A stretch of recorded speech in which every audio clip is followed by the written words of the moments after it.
Hey, does anybody remember that time when Foster the People had one of the catchiest free downloads ever? This whole intro is just such a mellow vibe with just drums and bass and like these sound effects. One of them kind of sounds like digital quacks. Mark Foster, who wrote this song, is also the lead singer of Foster the People. At the time of this song was a commercial jingle writer, and you can tell because even that bass in the intro and throughout the song kind of has like a melody to it. The vocals in the verses are just like caked in effects and reverb and filters, and I think this is to add more to the hazy vibe, but it especially makes those little high notes he hits towards the end of the verses like more haunting. And then this chorus comes in, and you can tell once again that he was a commercial jingle writer because this is like the catchiest melody ever.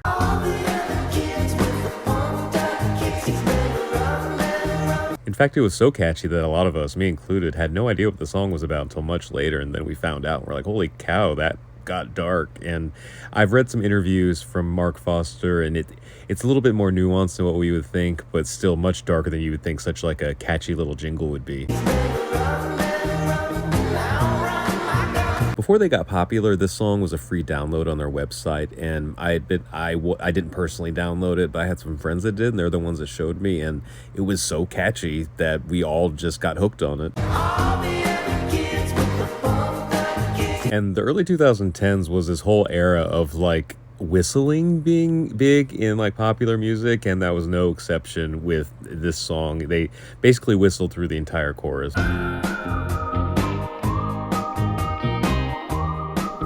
So my favorite memory of this song actually is around the time this song got really big. I was in a band and we were at a music festival, and a bunch of bands got together and played a bunch of cover songs. And I remember being in the band and I sang for the cover of this song, and another band that was playing that night, their drummer was Frankie Muniz from Malcolm in the Middle and, you know, a whole bunch of other stuff. And I just remember the next morning we were all having like our hangover brunch, and Frankie just walks by my table and I'm just like, oh, so groggy. And he's like, hey man, cool cover, Pumped Up Kicks. And I was like, oh, thanks. Such a weird story, but like that made my year.